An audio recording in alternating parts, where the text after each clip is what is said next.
The financial needs of a business go beyond tax and attest services. That's why CTBK goes beyond accounting services and offers outsourced solutions through their affiliation with CFO Solutions Plus. These additional services allow clients to focus on their operational and long-term strategic goals. Trust CTBK's outsourced solutions to provide cost-effective, value-added financial services tailored to your company's needs. Call CTBK at 716-630-2400. Again, 716-630-2400. Or go to ctbk.com to learn more about CTBK's outsourced solutions. Welcome to another edition of Tim Graham and Friends, brought to you by CTBK, CPAs and Business Consultants. I'm Tim Graham of The Athletic, here with Jonah Bronstein of the New Bronstein Times. And a guest that Jonah and I have wanted to have on for a while. And Muki, maybe you could explain why that it doesn't happen so smoothly on Tim Graham and Friends, based on your personal experience over the past 12 hours of trying to get me to come up with a time for you. But here's Muki Hawkins, Buffalo Sports 1080, Power 96.5. And with everything that's happening here in Buffalo and in our area, quite frankly, it's been a bit of an existential thing for me. I can't get to sports. And I know that, yes, I've watched some game sevens over the weekend as a distraction, but the idea of actually having a deep conversation about sports or writing about sports seems to be not within my energy. Yeah. And so I also didn't want to have two white guys talking about what happened over the weekend. And Muki is from the East Side. His entire life, he has deep roots on the East Side. And so, Muki, I wanted to bring you on so we can maybe have a conversation and share some thoughts. And what we come up with here, I have no idea. But thank you for joining the show and lending your insights. Not a problem, Tim. Thanks for having me, man. You know, I know you're a busy guy, you know what I mean? But hey, anything for you, my guy. Well, that's nice. So Muki and I had, I think, 5 different times that he kept asking me when I wanted to do it. I gave him a time, and then that didn't work because I forgot I had an appointment. And then the next time didn't work. And then the third time didn't work either. And then the fourth time turned out to be the third time or second. I don't know what it was, but Muki has been patient and to come on here, and he's been a good man and very gracious to deal with my lack of organization skills. Welcome to my world, Muki. This is what Jonah deals with on a podcast by podcast basis. Muki, I guess, and the reason I wanted to have you on this episode more than any other, you've done a lot of coaching on the East Side with Buffalo youth at pretty much every level from the time they can first put on the pads until they're off to college.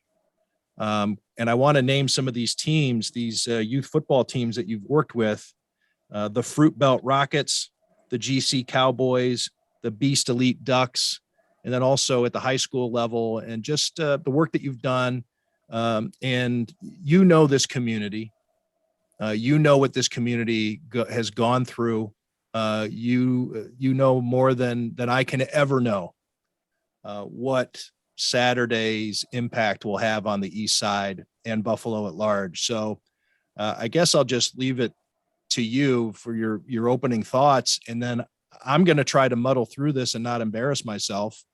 But I think that people who have listened to the podcast in the past know that I strive to be as empathetic as possible. I'm always seeking, I'm always trying to get better and find out what I can do to help in some way further this conversation or come to some bit of understanding. I mean, I'm the same way. Like you said, I really didn't have any time for sports. I didn't have the energy. The softball event, Sunday, was kind of like my sanctuary. It took me away from, what's going on in the real world.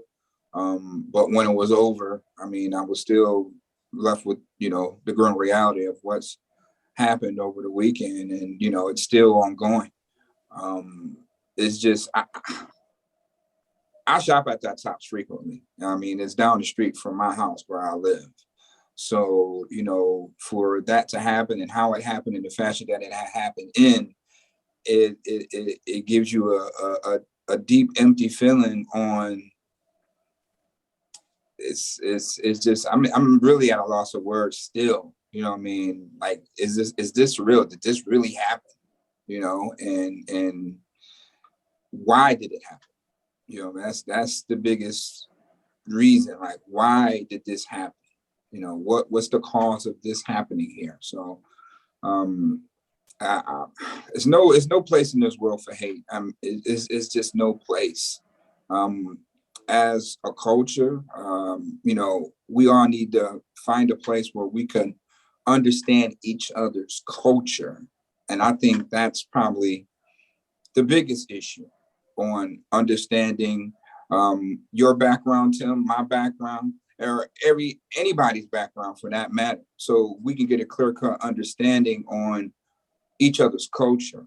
And I think that once that happens, then I think it kind of evens out the playing field of the respect, because that's, at the end of the day, that's what it's all about, just getting that equal respect as human beings. What I mean? Throw the color out of it, and this right here, it's just mind-boggling, not only just for our adults, but our children. What I mean? You got kids now that don't want to go to school because they in fear of their lives, of white people, and it shouldn't be that way. It shouldn't be that way. It's a lot of kids that's right now in the community that don't have an understanding of why this happening, for what reason. Only thing they I mean, and our kids in the world that we live in social media, they just about all saw that video, and how horrifying that video was.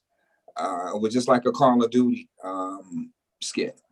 So a lot of kids right now is mentally strong. Me being a school teacher at one point in time, I can understand, how these kids feel right now. I mean, how I feel about it right now. It's just, I mean, it makes you angry. Envision your grandmother, Tim, going to the grocery store and never to come back. How would you feel about that? Your grandmother being gunned down in a grocery store shopping for groceries, not a care in the world, just doing her normal routine on a Sunday, and she's just gunned down, with no reason, no explanation. She didn't do anything to anybody. It makes you angry inside, and we just have to understand each other's culture to understand, so everybody can understand each other's culture. That, being Black in America isn't bad. Being white in America isn't bad. I mean? We need that mix, of diversity to help understand each other so we can move forward. I mean? I didn't grow up in the era of segregation. My parents did, so we wasn't raised that way. We understand what happened, to our parents and our grandparents, and then on the flip side, from your perspective, from your end, I mean, what were you taught? What did your parents say about Black people in that time of segregation? I mean? So it's like we're past that, but for it to revisit itself for an 18-year-old that shouldn't, that has anything to do with segregation, because right now that's been long gone, and for him just all of a sudden just pick and choose that I just want to just go on a shooting spree with Black people. Where is that coming from? Buffalo's East Side is, at least statistically, a very segregated area. I think sixth most of comparable size in the country. Is that something you have felt in living in that community, or how aware have you been of the segregation that is the case on the East Side over the years? Oh, well, I mean, in Buffalo in general, it's top 5 segregated cities in America. I mean, I understand that, very young, and it's a shame that it's that way, but something has to change in some retrospect of it. I'm quite well aware of it, but it doesn't bother me to, you know, be who I am as a person, to do what I need is necessary for me to function in, you know, not only my community, but just in Buffalo, period. You know, so I do understand that it goes on, and it's sad that it does happen, you know, and this is just a reflection of that, you know. It's a lot of questions to be asked on how that situation was handled, you know what I mean, from a community based. But I mean, it always put white against black all the time. No matter at the end of the day, when you look at it, it's white against black, no matter what. From how he was being treated when he was apprehended to a black person who led the police on a wild goose chase and was shot up, you know, X amount of times. And, you know, the guy was handicapped, you know, so it's a lot of scenarios that, you know, people are that notice that. And all that stuff, it needs to change. It needs to be, you know, complete equality down the line. You know what I mean? No matter what the situation is, people need to be treated the same way. You know what I mean? Like, it shouldn't have a color barrier on it. And, you know, moving forward in this era, race should not, you should not be judged by the color of your skin, period. And you know, I don't have a racist bone in my body. I'm a very opinionated guy. I speak my mind, but you know, I don't look at you, Jonah. I hate you because of the color of your skin. You know, I don't. I'm not that way. There are other reasons. Yeah, you know, I'm just not that way. But it's always an uphill battle, man. You know, being black, and not only in anywhere, you know, it's always an uphill battle. You know what I mean? So until we change that narrative, then I mean, what can we do to help the process get better? I'll even take it a step, not a step further, but a step shorter, and make it seem, or at least to me, in my mind, seem even easier than understanding other people's cultures. And maybe it is a little more difficult because you need confidence to be able to pull this off, is to not be threatened by other people's cultures. I can't even, there are a lot of cultures out there I have not done any research on. A friend of mine I just recently met here in the last 3 months, who I've gotten to know, but I don't know his background too much. He's Sikh. I couldn't tell you much about the Sikh religion. Occasionally he tells me some things, and it's considered a beautiful religion where their basic tenet is be nice to people. They're very inclusive. I do know that, but beyond, I couldn't write 200 words about what it is to be Sikh. But I'm not threatened by that. I'm not, you know, I live right around the corner from the Islamic Society of the Niagara Frontier. They park up and down my street. And I know that it's, that's fine. I don't know exactly what goes on in their mosque. I don't need to necessarily understand it, but I'm also not threatened by it. And I think maybe that comes with a certain level of confidence that somebody's not here to take my stuff or to make me feel less than. I saw a great line in a Washington Post article. Yeah, I don't know if it was today or yesterday, and I'm going to butcher it. But to paraphrase was, there's no wonder that white people are afraid of becoming the minority, because they know how they've treated minorities all this time. They don't want to have to face their comeuppance. And so anyways, that's a bit of a word salad there regarding some thoughts there. And it just seems as though it's not even, you don't even have to like go grab books at the library to learn about other people's cultures. It's not even that hard. It's just find a place in your mind where you're not going to be scared shitless by somebody who doesn't look like you or think like you. I mean, you could just ask. You don't even got to read a book. You just ask. You know what I mean? Just ask, because I mean, we want to know too on the flip side of that. You know what I mean? So we can help better understand each other. You know what I mean? So when I open my mouth and I say something, you understand where I'm coming from. You know what I mean? It's not taken out of context. I don't feel a certain type of way. Oh, I'm not quick to say, be judgmental and say, oh, Tim, you're a racist, you know, by your words and all that stuff. No, you know what I mean? I'm here, ask me, you know? It's just as simple as that. But, you know, when you don't, everybody, you know, make their assumptions of it. And, it doesn't resolve anything. You know what I mean? It doesn't help both cultures grow, so. Well, people are people, and you find when there's human interactions and different backgrounds connecting with each other, I think you find more common ground. But when there is segregation and certain aspects that promote the division, it can lead to, horrific extrapolations from that in different ways. Yeah, you're right about that. I mean, it like I said, it goes all the way back there. I don't hate to take it there, but it goes all the way back there. You know what I mean? Our parents we had to drink out of separate water fountains, different bathrooms, spray with water hose, dogs attacked, spit on, all types of stuff. Why do we have to go? You know what I mean? Like, that is no place in the world for that, but that's what we went through. That's what, our grandparents went through that. Our parents went through that, so moving forward, it's like, okay, it triggers, when stuff like this happens, that's what it triggers, and fearful of going back to being segregated. That would never happen, but that's what it triggers.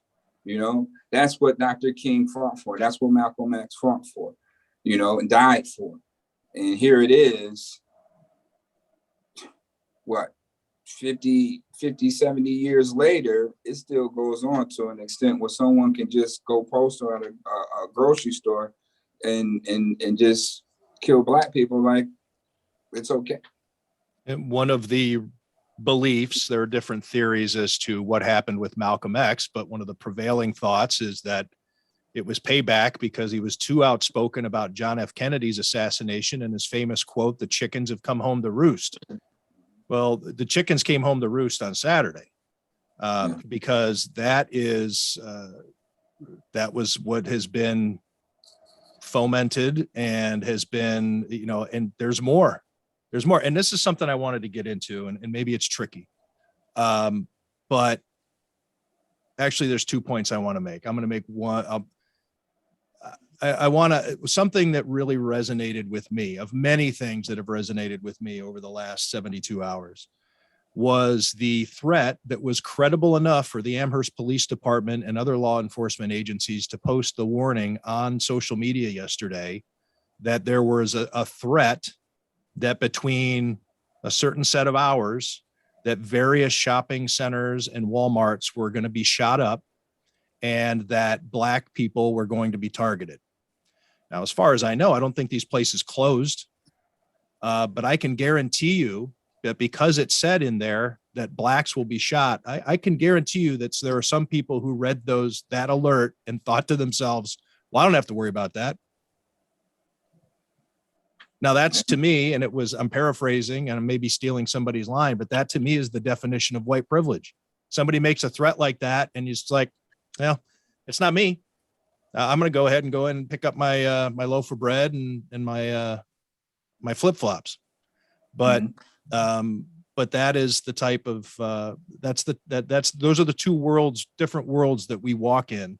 And I think that white people don't understand that aspect of it. You can empathize, you can get to a point, but you can never understand. You can never sympathize. Right. But you can try to empathize, which is what I'm always trying to do. I wanted to bring that up first because it's also a part of another thing I wanted to mention. One of the things, again, that just resonated with me, one out of many, is that as soon as the news conferences began on Saturday afternoon, every public official, whether it be law enforcement or the mayor, the county executive, almost tripped over themselves to get to the lectern, and they needed everyone to know that this guy came from somewhere else. Now, obviously, it was a PR thing. They said, look, this is a point we need to hammer. We need to make sure people know. And I think that it's disingenuous that they emphasized it so much, because I think what the message is this could never happen here if not for somebody from a faraway place coming in and doing it. We don't do that here in the City of Good Neighbors. This guy's not going to come in here and divide us. this guy from so far away, hundreds and hundreds of miles, they even had to say, that he drove long ways. He drove for hours, as though this can't happen here. Timothy McVeigh was from here. But let us also just say that the next day, what we saw spray painted on the fence in Niagara Falls, the threats that were being phoned in, the guy's been arrested, to the pizza place and the brewery, saying that the same things were going to happen. And what I mentioned with this threat that Amherst Police Department had to put out about a potential multiple locations being shot up. So I guess, Muki, I wanted to then kind of bundle all that up and say, your thoughts on the fact that there seems to be a false sense of security, and maybe it's to keep people from panicking, but there seems to be this weird belief, at least for the first 24, 48 hours, that if it weren't for this could never happen here. And I think that people need to realize that there are racists right here who were seemingly excited about what happened at that Tops Market. Oh, without a doubt. When you look at it, like I say, when you go to that video and you see it, I mean, the white guy sitting right in the aisle and no, and the guy just say sorry and just go about his business. So that right then and there let you know. That's why, people feel that, they can then blurt that stuff out. So it gives them that segue to really be who they are. What happened Saturday allowed people to really be who they really are and show their true colors. I mean, it's things on social media where they're trolling. These are correctional officers and police officers that's trolling and saying, there's a cleanup on these specific aisles in the grocery store, I guess where these shootings occurred at, and there's a list of white people with laughing emojis on it. But what's going to happen to them? Absolutely nothing. But they reveal themselves on who they truly are. So don't come up to my face and trying to smack me up and have a conversation with me. I'm not going to be with that, because you're not right in my eyes. You're not right in my eyes with that. And it's a shame that people troll these victims, but when it happens on the flip side, if it happens to them, then what? It's all fine and dandy till it happens to someone and when it hits home in your backyard, or your family member, or a close friend that that you're very close with. So God don't like ugly. So those individuals that feel that way, I mean, God bless you. God bless you. That's all I got to say about that. I felt it was just a little disingenuous of Buffalo to trip over itself or bend over backwards to say how, the Buffalo angle, we don't do this here. And I've seen plenty of racism here. I've seen it everywhere. I've lived. I don't think that Buffalo is special in that. And clearly, as Byron Brown said, I think the sixth most segregated community in the country is exactly where that shooting happened. It's how he found that area. He Googled zip code with the most black people type thing. And that's how he came up with his target. So yeah, Buffalo is as segregated as it is. And it's I just think people need to remember that, or to think a little deeper and to reflect a little bit more, because it allows people who don't want to believe that this could happen here to come up with an excuse or a rationale of everything is okay here. This happened to us. This didn't happen for any other, a Viking got in a boat and crossed the Atlantic Ocean and came to Buffalo and did this to us from some other place with some other it's a lot closer than that. It's here. It is here. And I thought that while maybe that the elected officials and the law enforcement was trying to just create a sense of calm, that, or whatever, they were really stressing that, I think, a little bit too much. And I think it was telling. And it's not that far away. It's a community in upstate New York. It could have just as easily been someone from, I don't want to slander another town, but Akron or anywhere else in the southern tier. The Conklin, New York isn't that much dissimilar to a lot of the rural areas that aren't too far from Buffalo and still part of Western New York. Jonah, I understand you know the family in Niagara Falls that had the spray painted. I do. epithet. From my time working at the Gazette, I had encountered and spoken with, and I was on a committee with Johnny Parks.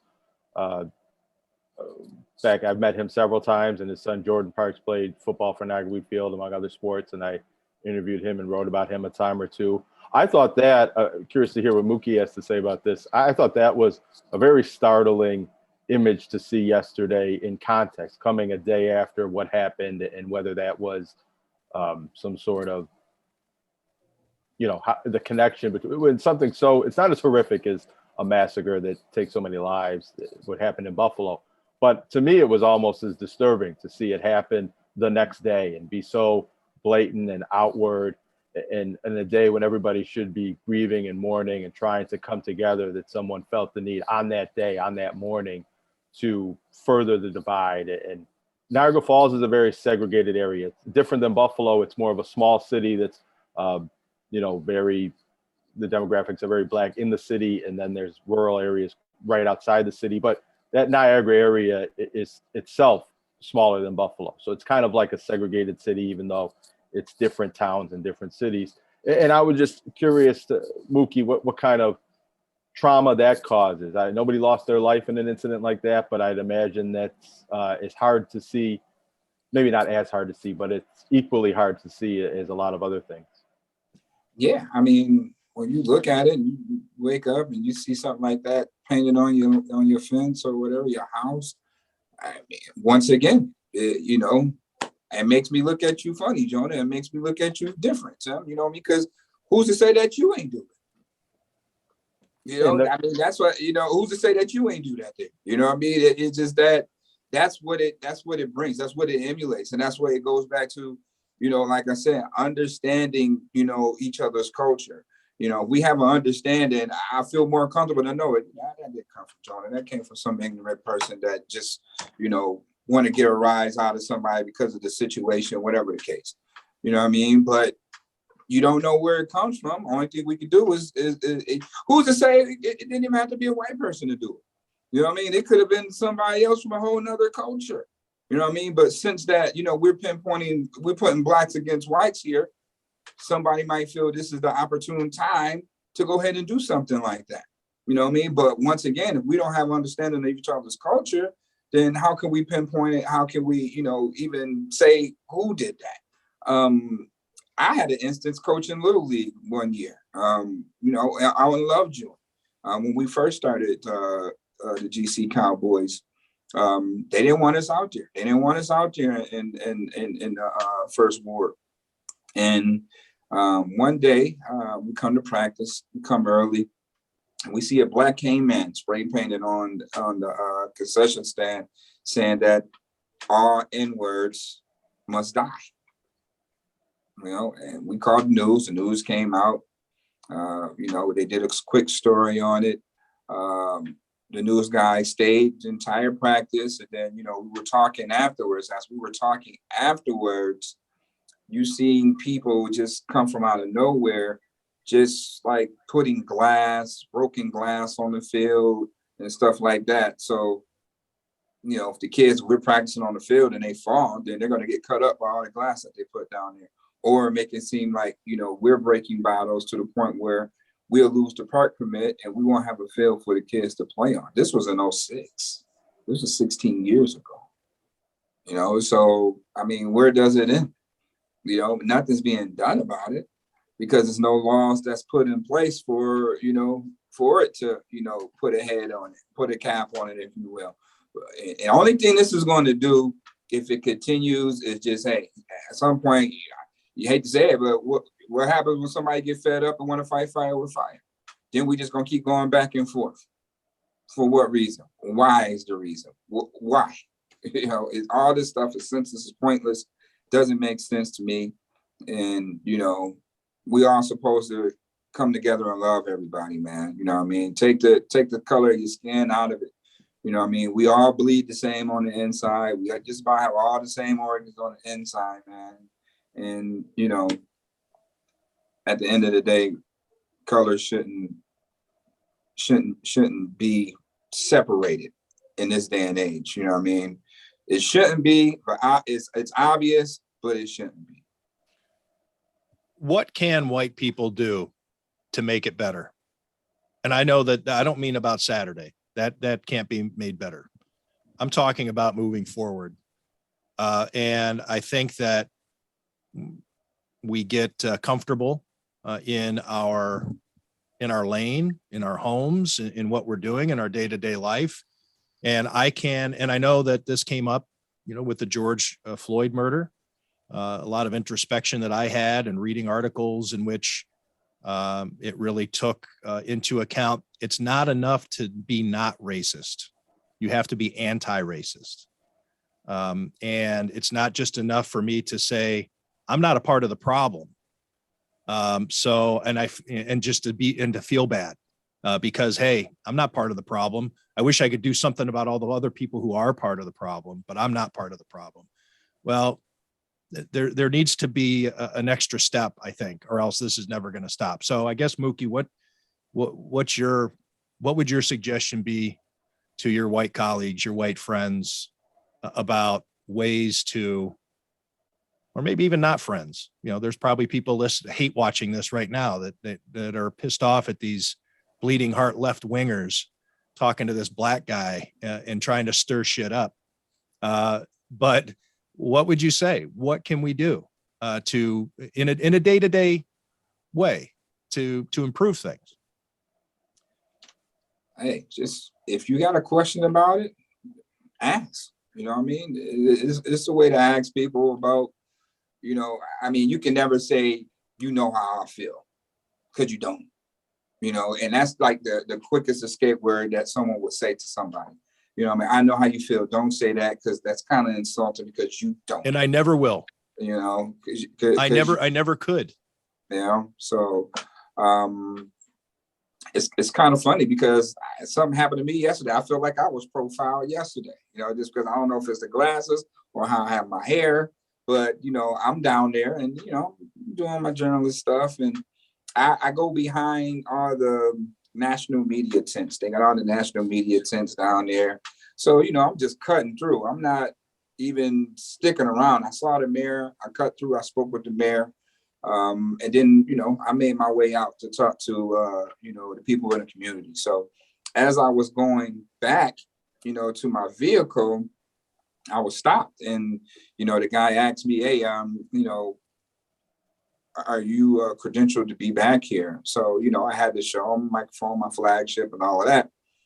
And, you know, I was kind of upset about it. So I went to my vehicle, I came back and I asked him, I said, hey, you know, I just feel that, you know, you just profiled me just then and there. You know what I mean? I didn't see you ask no white people anything about their credentials or anything like that. But you made a point of emphasis to stop me, to ask me, did I belong back here? And I'm just breezing through. And, you know, can I ask who you are? You know, so he was like, well, I'm national security at CBS. I said, okay, that's fine. But I'm born and raised right here. You know, I shop at that grocery store.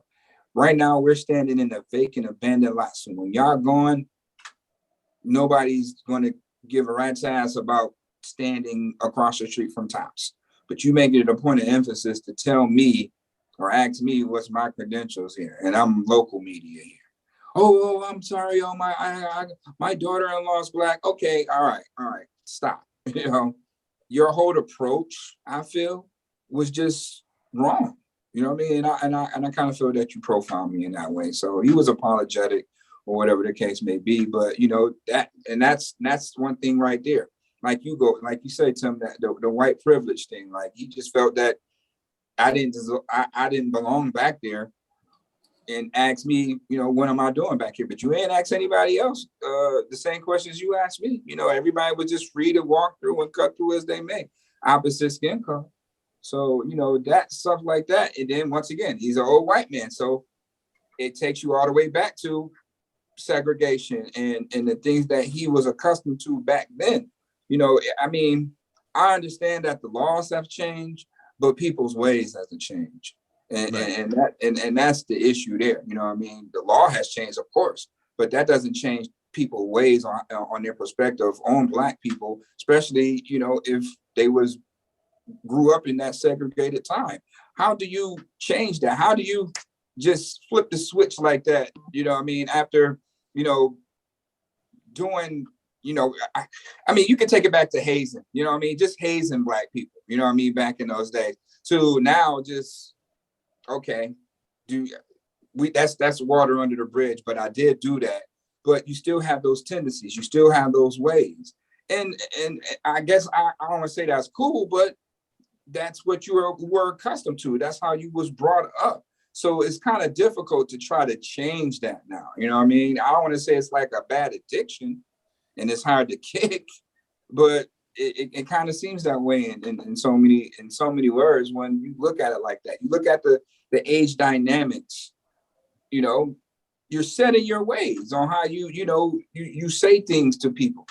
And that's just how it is. You know what I mean? That's just who you are. And that's fine. That's just who you are.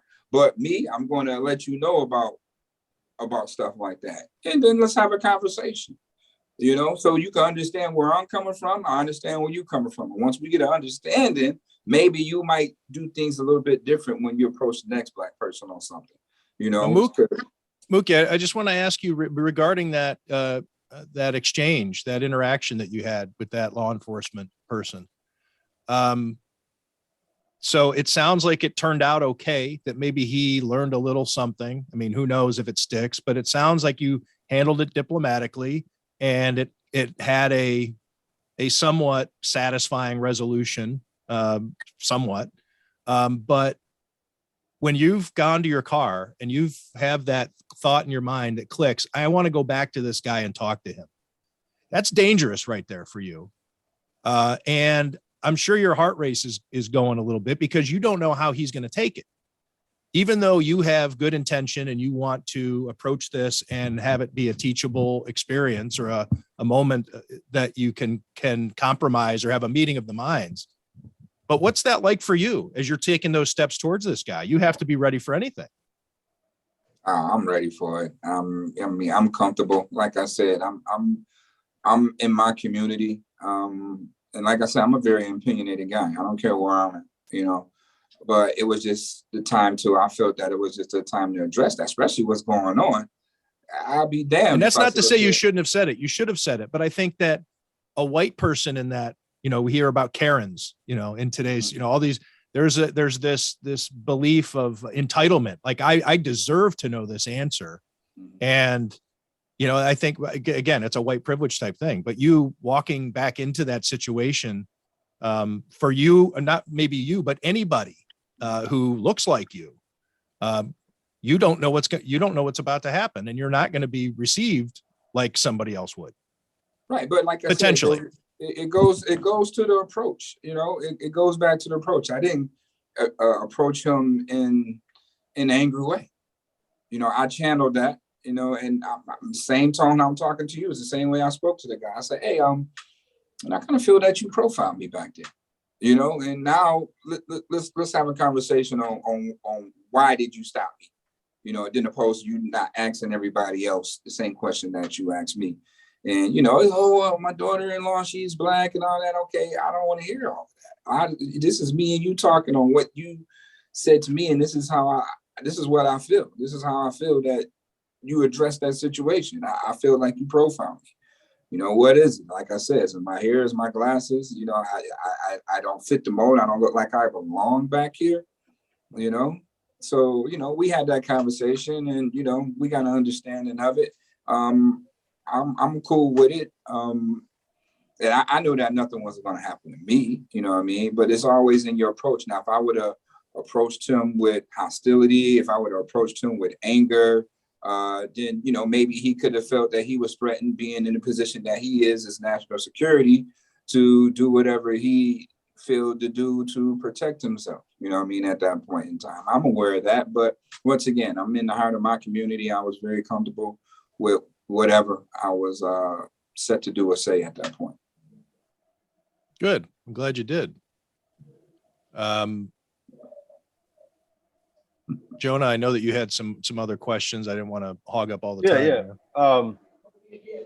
Muki, you know, and you've been down there covering some of these visits from politicians and whatnot, and something we've heard a lot of from Kathy Hochul, I think President Biden said a bit of this today, is using an incident like this to bring about change. And I think Kathy Hochul said, let's make this the last mass shooting of its kind to happen.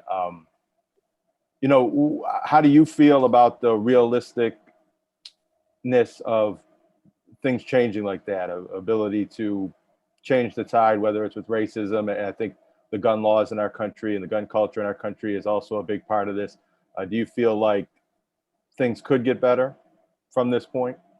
It could get better, but I mean, it starts with legislation. You know what I mean? These hate crimes must stop.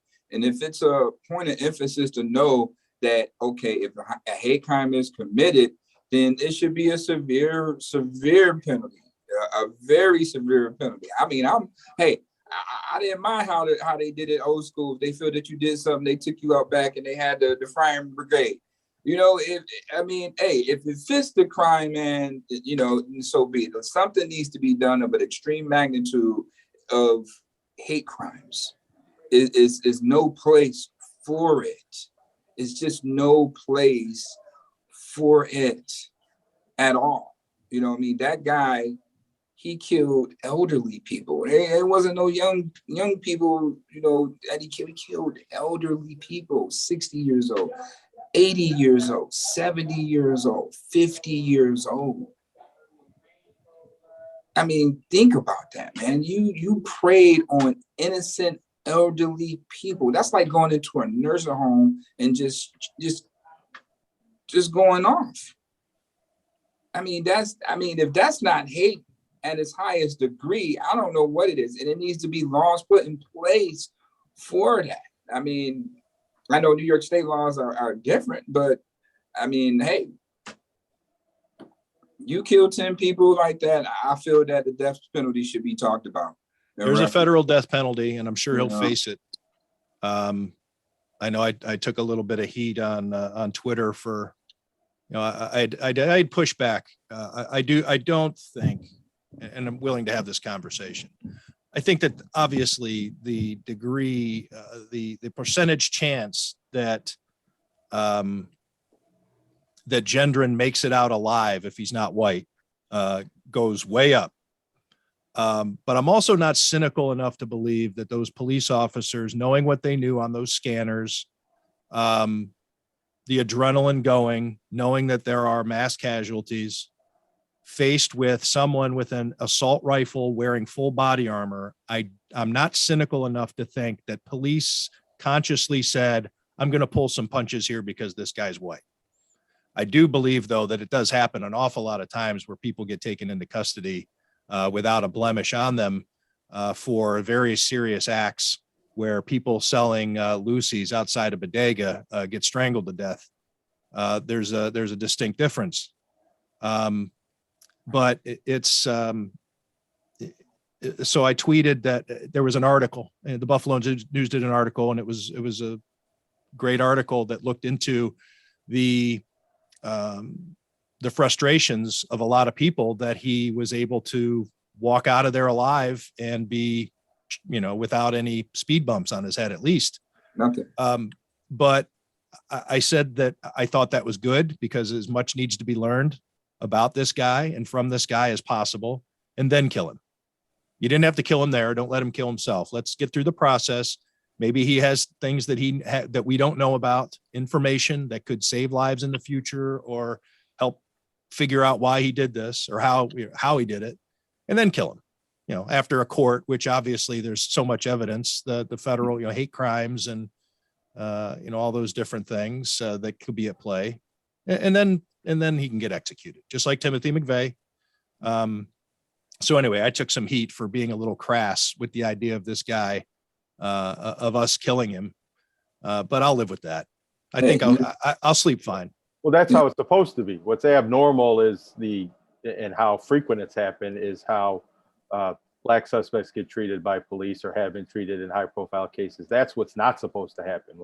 What happened in this case is how it should have gone with any suspect in any other arrest, black, white, or other. Right. I have a little conspiracy theory. It's kind of interesting. It's kind of interesting. It's kind of okay. Do you want to go ahead and say it, or are you just flirting with the idea? No, all right, let's hear it. Theory. I mean, when you look at it, okay. What? A couple months ago, guy leads the police on a wild chase, right?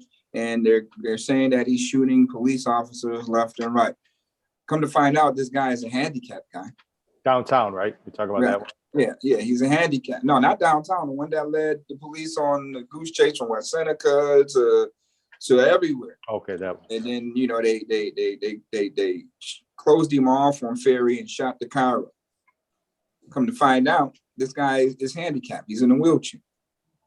So he's handling the car with a stick and one hand on the steering wheel. So how is he able to shoot at police officers and get away and lead police on a goose chase from the east side to the west side, from West Seneca to Cheektowaga, back down Fillmore? And, he's in a wheelchair. So when he, gives himself up, the car gets shot up. Right now, all his fingers is broken. He got shot in the shoulder, got shot in the hip.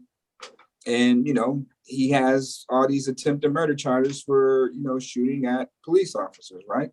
How Flynn say, you're guilty until you prove innocent. He made emphasis of that yesterday. I get that. He's doing his job. He got to say that, allegedly, right? But you didn't say that about that assailant. And then furthermore, this guy killed the retired cop, killed him in cold blood. Now, when he comes out that grocery store, let's just say it's 10 black police officers telling him to drop his weapon. Do you think he drops that weapon? Do you think he goes off that easily? Well, yeah, there's that aspect of it. That right there could have been a shootout with the police. I don't think he would have surrendered, because once again, white police officers, he's not going to shoot them because he don't have it. He doesn't hate, his own color, obviously. So he's not going to harm them. Goes back to the sales clerk inside when he pointed the gun at him, realized he was white, said he was sorry, and moved on. So when he came outside, he was ready to go the distance. But guess what? It was abundance of white officers, wasn't black officers. So it kind of scratched my head like, okay, here we are in Jefferson. And before all this happened, that's all you would see was black police officers patrolling the area in the community, right? One black officer in sight when it came down to that. We went off into the good night. It wasn't a knee on his neck. He wasn't roughed up for killing 10 elderly people. It wasn't, like you said, it wasn't nothing. They didn't blow on him.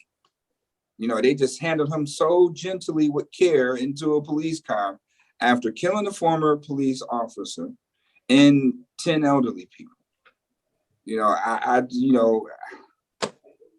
It just makes you wonder, man. It just really makes you wonder. And these questions always surface up. But when we ask these questions, people get upset about that or feel that you shouldn't ask those type of questions, or they feel a certain kind of way, or the police, they were brave and okay, I get all of that.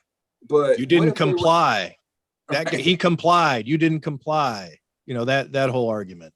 Well, exactly. When I shouldn't be choked while selling a loose cigarette outside of bodega. So of course I'm not complying because you're strangling me. Yeah, I'm going to fight back.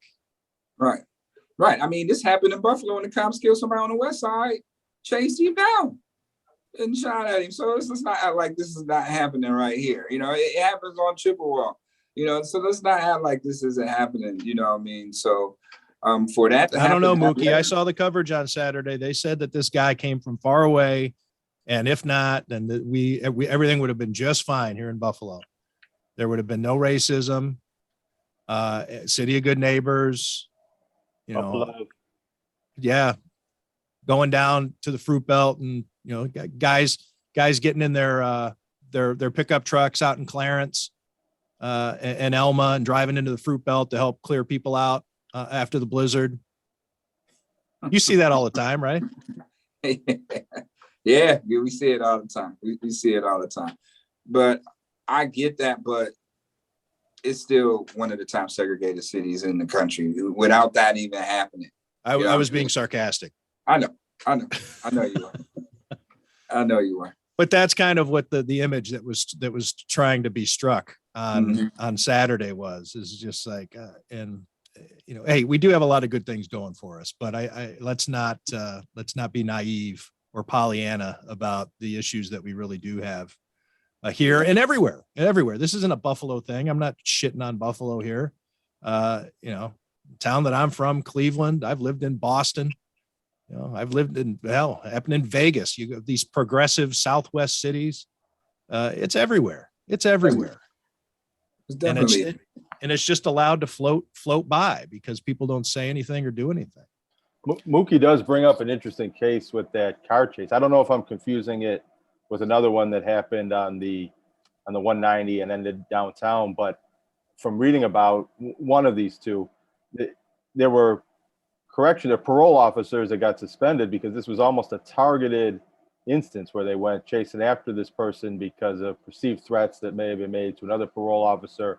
They almost kind of encouraged this shootout because they thought it, you know, maybe they were protecting themselves or maybe they just were bloodthirsty and wanted something like this to happen. And you contrast with that, we find that the perpetrator in Saturday's event had already been flagged and, you know, brought in for mental health screening a year ago for threats that were made, and had actually been at the Tops months before and saying some bizarre things to workers there, and that didn't raise any flags or didn't cause the police to go hunting after this person that had laid some breadcrumbs before indicating that they were capable of doing something like this.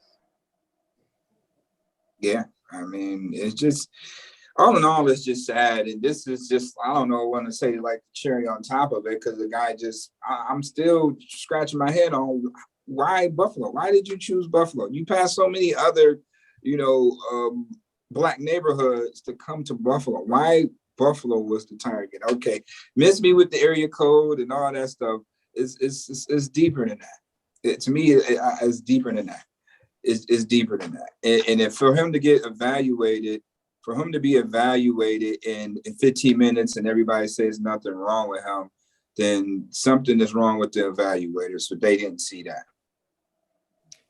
Yeah. Then, you know, the also the idea of a lone wolf, you know, that used to be the thing that was the case with mass shootings. And it was also a way for us to, you know, throw that blanket of security around us that everything's going to be okay. Well, we couldn't have stopped this. This was a lone wolf. The guy came out of nowhere.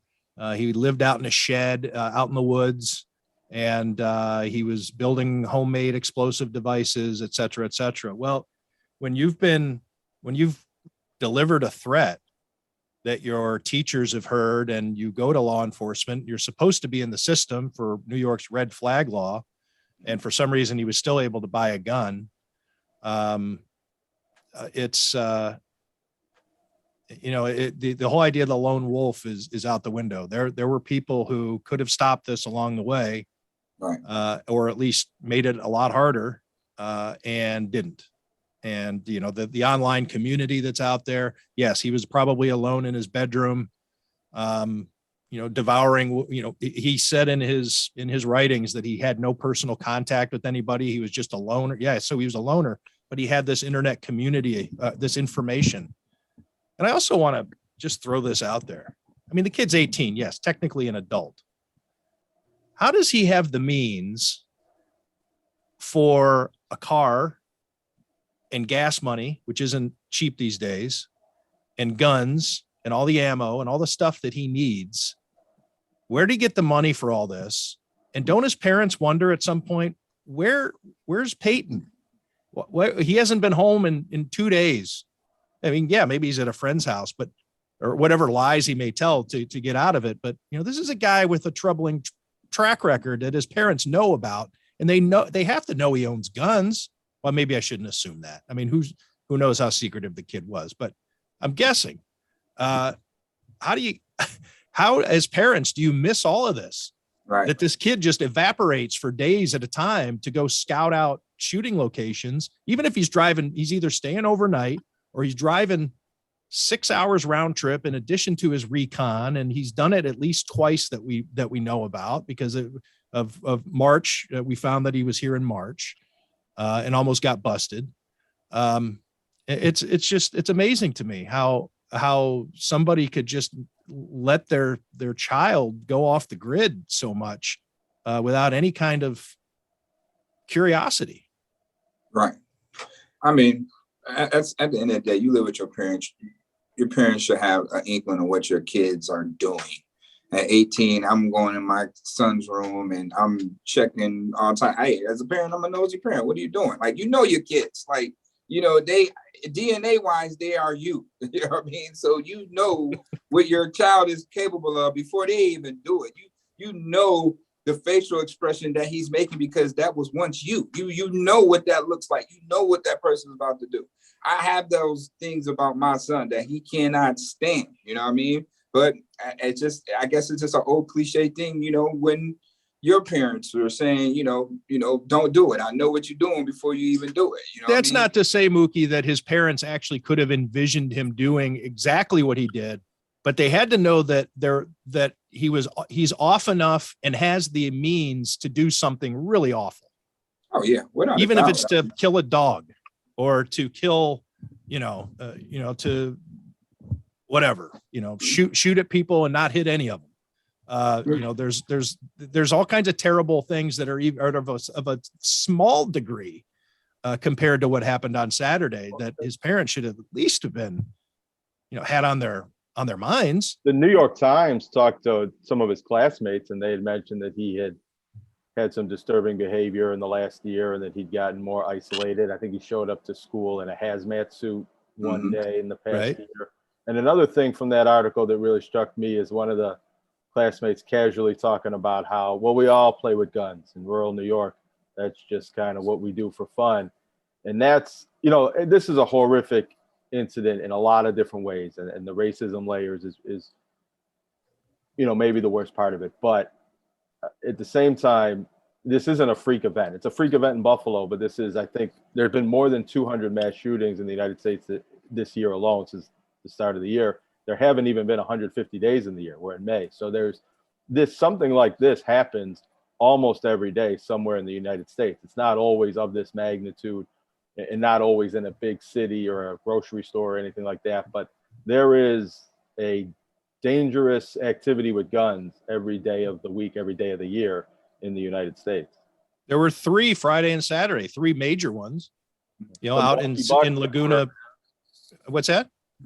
There's 17 people, I think, or 11, I don't know the number, but a lot of people were shot at a after party for the Milwaukee Bucks game, watching the game on Friday night before this happened. And yeah, it's I don't know that we've solved anything here, Muki. In fact, I'm quite sure we haven't. But I didn't want to talk sports. I wanted to ask Muki one sports related question. Yeah. Okay. I'm just curious because he did mention that you were out at the charity softball game on Sunday. That was the first sporting event after this tragedy, one of the first mass gatherings. There was a Justin Bieber concert Saturday night. I don't think Muki went to that. But what was the vibe like at the baseball game and people gathering still in mourning? And, what was that event like to cover and be part of? I mean, it was refreshing, but the fact remained, everybody was well aware of what happened that Saturday. Mo Badger, he sung the national anthem, and, he sings that national anthem in his sleep, blindfolded. He sings it a lot for Bills games. And the players just recognized he broke down during the anthem. He broke down during the anthem, and, all the players came and embraced him afterwards. So, I mean, you couldn't get no video of it because we're honoring our flag at that point. You know what I mean? So I don't think it was any footage. I think Hickey got some pictures of it or whatever the case, but it was very good to see that those guys were sensitive enough to understand what has happened in the community and who Mo is in the community, because he's a Buffalo police officer as well. So how much that affected him to the point where he broke down singing the national anthem. The guys were there to embrace him and pick him up. And, it was a great event. I mean, it was a great event, over 12,000 people in the stands. And like I said, it took my mind away from it. Just being out there, just conversing with the guys, just watching the game and, sounds on the microphone. And, it took me away, from all the tragic things that happened, in the city. But when it was over, back to the reality of it. And, that's something that this community is going to face for a long time. When the national cameras and all that stuff going and everybody's got good valid points and everybody is saying, oh, we should stick together, we should do that. What's going to happen 2 weeks from now? Are we still going to have that same energy?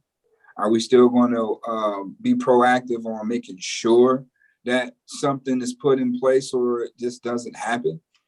How are we going to move forward and address, what's really been going on for the past, since the 60s around here? Like, it should be a problem, that people don't feel that this is a problem, that this is the sixth most segregated city in the nation. Well, that's what I was just going to say, Muki. I know that we started off earlier in the conversation where you mentioned your parents grew up in segregation, but you didn't. And we're talking, you're talking about in the spirit of Jim Crow laws, segregated schools and things like that. But there is still that segregation, like you say, and that's where I'm concerned. And I'm actually, I don't want to announce anything yet, but I'm gonna try to do something, fundraising related. Just I don't know, because I feel I need to. Maybe it's my white man's guilt. I don't know, but there is that element of the East Side being so segregated that I do fear, Muki, that it's going to be forgotten about by much of Western New York fairly quickly, because we can easily, in the North towns, in the South town, in pretty much anywhere else in Western New York, if it's a very uncomfortable thing to think about that happening in your town, what happened, how it happened, why it happened, all of that. It's very uncomfortable to think about. And a lot of people would rather just talk about the Bills and the Super Bowl or whatever's going on at work or whatever. Let's just forget that even happened. And it's easy to do because I don't go down there. I'm not from there. I don't know people who are from down there. And that isn't necessarily the case when you have a community that's much more diverse, as opposed to, all right, at this zip code where this street intersects this street, that's where the Black people live. And so you have a lot of the people who have the money and who do care right now. And I think with good intentions, it's even subconsciously, very quickly, I think it's that people are going to just come to that feeling of comfort and solace that, all right, I'm back in Williamsville, I'm back in Clarence, I'm back in Orchard Park, Hamburg, whatever. And I'm not from there, and they'll take care of that. That's, somebody else will help them out. And you can drive right over the East Side on the Kensington and never have to go through that neighborhood, even if you need to transverse geographically through that part of town.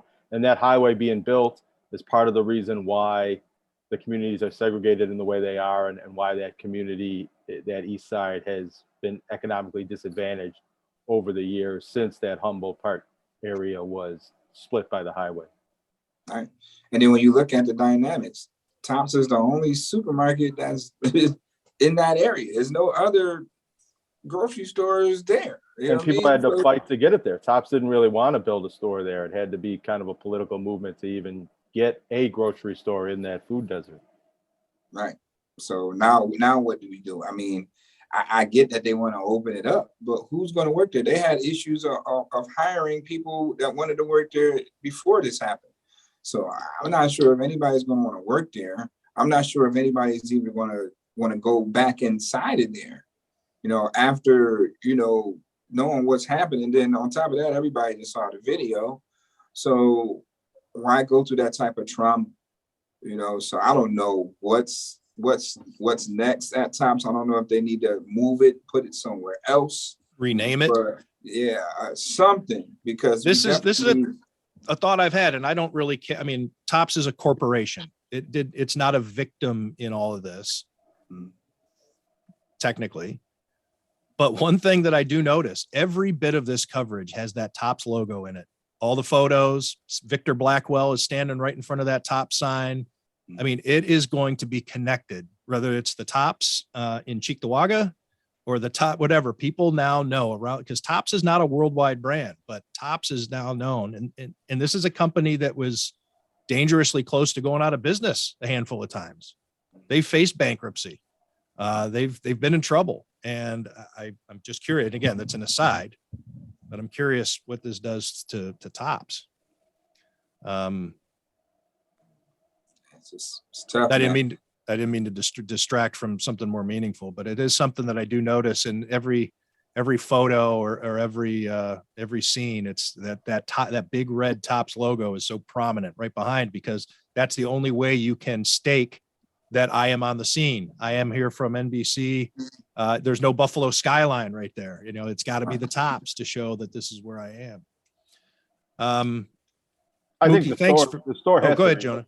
Well, the store has to reopen, because if this is an act of terrorism, I think, not to be too flippant about it, but you let the terrorists win if you close down and move the store. I mean, the store is there for a reason, because of the number of people that live in that area and need access to a grocery store and food and things like that.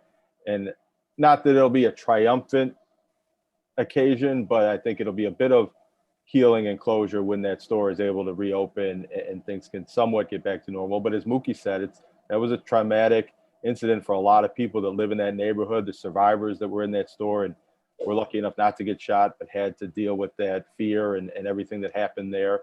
And I could see a lot of people having trepidation about going back in that building for a good long time. Do you think it would be a community healer, Muki, if that store were to reopen, because it's not just a supermarket, it is the only supermarket, and it's such an important place, as we learned from the stories of the victims. They went there and they chatted with their friends, and they knew the cashiers, and they, you know, we all know older people, when they go to the grocery store, it's like an event to get out of the house. They get dressed up, their hair's a little bit more done, they got nice shoes on, you know, they're going down there and they're going to see their people for the week. Do you think it would be wise to reopen it? Well, they got no choice but to try to reopen it, because once again, it's in the middle of a food desert, and they're the only really provider that's in that area, you know, when it comes to, you know, fresh foods and things of that nature. So it's gonna be a long road. I can tell you that I won't be going inside of there. I mean, I'm just being honest. I don't think that I'll ever set foot in that Tops again. You know, just to know what happened inside of there, and I saw the video. So me going in there were actually, you know, would pinpoint some areas in that store where what I saw. And I don't want to see that. I don't want my mind to even go there for being inside of there. So I doubt if I ever go back in that Tops. I'm just gonna have to find another place to go shopping, you know, at this point, you know, right now especially. So it's just a tough time for the community right now. And, you know, there have to be some changes at some point. I mean, and we need to see that quickly rather than later. You know, something needs to change of this. Like, can't just have this type of things happen at this magnitude, and then, okay, we say it for the cameras, but when the cameras go off and all that stuff, and, you know, what's next? So it's just like any other situation that happens, like you said, something everywhere else. It don't just happen here, but when it you know, like Josh Allen said, when it is in your own backyard, it hits home. And right now it's just hitting home. You know, it's just hitting home, and, you know, we need to, and something needs to change drastically. People in the community want to see results. And then if they don't get those results, then who's to say how people would respond going forward in reference to that? You know, do they take matters in their own hands, you know, now because nothing is being done? Or, you know, are they going to respect, you know what I mean, the politicians enough to where they feel that they're going to do a thorough job to make sure that necessary change happens going forward. Why did you choose to watch the video, Muki? At first I didn't want to see it. At first I didn't. I was sent the text, and then I was like, I'm not gonna look at it, but I just had to see. I just really had to see. And what I saw, I was very disturbed. I was very angry. I'm still angry about that. Just to see how those elderly people were gunned down for no reason at all. At all. And this guy did it with conviction. He was very passionate about doing it. And who he was targeting, for him to sit there and say, oops, I'm sorry. He was apologetic to even flashing the gun at the white guy. Very apologetic. So I don't understand, they innocent to proven guilty. There's enough video footage right then and there to show you right there that that guy is guilty as you can possibly be, at that point. So I just had to see it. I just had to see for myself what actually happened in the fashion that it happened, the manner that it happened. And, don't understand, why what happened, but yeah, it leaves you angry at the end of the day, because that could have easily been my mom. That could have been my grandmother there, and on the flip side, it could have been yours too as well. So that part just make you angry. Like, it's like when you see your grandmother now, like, who did my grandmother got beef with? You know what I mean? Like, really? Like, who my grandmother? She's such a sweet lady, at this point in time in her life. You know what I mean? Who does she has me? She can't hurt a fly at this point if she wanted to. And for that to happen in the way it happened, man, it makes you angry, and it makes you want to do something to make this change right away. This cannot never ever happen again. Not only in our community, but in the country. Like, something needs to be done to the point where people will second guess on planning a hate crime. It makes you think twice. There's things out there I know you think twice about before doing it. So it should be something put in place when these anti-hate crimes that makes you think twice about it. Unless you just saying, hey, I'm planning to kill myself after this, so it don't matter. You know what I mean? Then okay, I still don't understand that, but it should be something put in place to even make them think twice about doing what they do. Muki, thank you for this. Is there anything you want to add? Anything you might want to emphasize that we didn't bring up? I know we've kept you for a bit, but it's an important topic, and the audience, that I have here is mostly sports fans, which is why I wanted to bring you on here. And the Bills fans, especially through COVID and those Zoom news conferences being shown live, have gotten to know you over the last couple of years as a voice and a face that they look forward to. I thought that your words would be able to obviously connect a lot better than mine could and Jonah's could. So I appreciate you doing this, but is there anything else you want to add? I'm cool, but just, hey, if you just want to know, just ask, man. If you want to ask, how about our culture and stuff like that, it don't hurt to ask. I don't have a problem with telling, and then we can have that conversation so we can help each other understand each other's culture. Understand, where you come from, where I come from, what certain things I disagree on, what my grandparents did, certain things that you disagree on what your grandparents did. And okay, let's move forward from that. And that's the way I feel that we can get better, the way we can change this from being one of the 6 most segregated city to, let's try to improve that number, what it is, for it to be top 10 out of all this. How many cities is it in America? Over 200, 300 cities or whatever the case may be.